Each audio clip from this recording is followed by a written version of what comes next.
এক বাবাজিকে আমি জিজ্ঞাসা করলাম, বাবাজি ফল ধুয়ে না দিলে ঠাকুর খাবে না, মূল ধুয়ে না দিলে ঠাকুর খাবে না, পুষ্প ফুল ধুয়ে না দিলে প্রভুর সেবায় লাগবে না।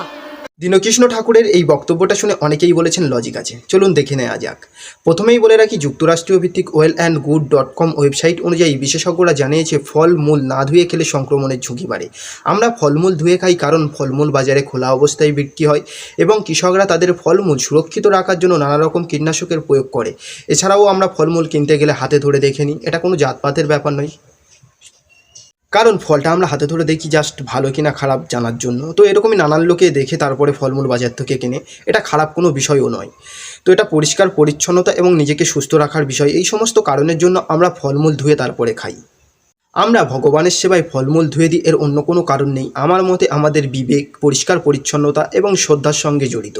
তো আপনি যদি ধুয়ে না দিতে চান, এটা আপনার পার্সোনাল ব্যাপার। কিন্তু গরুর দুধ ধুয়ে দেন, ধুয়ে দেন, ধুয়ে দেন না। আচ্ছা, দোকান থেকে যখন দই কিনে আনেন ধুয়ে দেন, ধুয়ে দেন না। রসগোল্লা কিনে এনেছেন ধুয়ে দেন, ধুয়ে দেন না। তাহলে এগুলোর বেলা কেন? গরুর দুধ, রসগোল্লা, দই এই সমস্ত খাবার আমরা ধুয়ে খাই না বা ভগবানের সেবায় দিই না, তার অন্য কোনো কারণ নেই। আমার মনে হয় এই সমস্ত খাবার বাজারে খোলা অবস্থায় বিক্রি হয় না এবং এগুলো তৈরি করার সময় যথেষ্ট পরিষ্কার ও পরিচ্ছন্নতার খেয়াল রাখা হয়। দুধ জলে ধোয়া যায় না, তবে দুধে জল পাইল করা যায়। পাইল করলে সেটা ভেজাল দুধ হয়ে যায় এবং তার গুণমান নষ্ট হয়। রসগোল্লা জলে ধুইতে গেলে তার গুণমান নষ্ট হয় এবং মিষ্টত্ব হারায়। আর দই জলে ধুইতে গেলে কী অবস্থা হতে পারে সেটা তো আমরা সবাই জানি।